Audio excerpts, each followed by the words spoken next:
Кинески газди истепале работници од Индија на градилиште во Србија. Како што раскажуваат индијците, кинески менаџери дошле со намера да ги принудат работниците веднаш да го напуштат сместувањето и да заминат во Белград и да не им ги исплатат заостанатите плати. Откако одбиле, настанала тепачка во која менаџерите физички ги нападнале индијците, а на еден работник во ургентниот центар му се констатирани полесни повреди.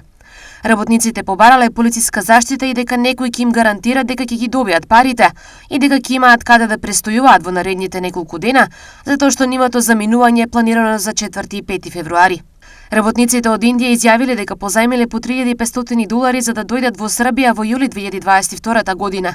Нивната плата била $700 месечно за 10 часа работа дневно, 6 дена во неделата.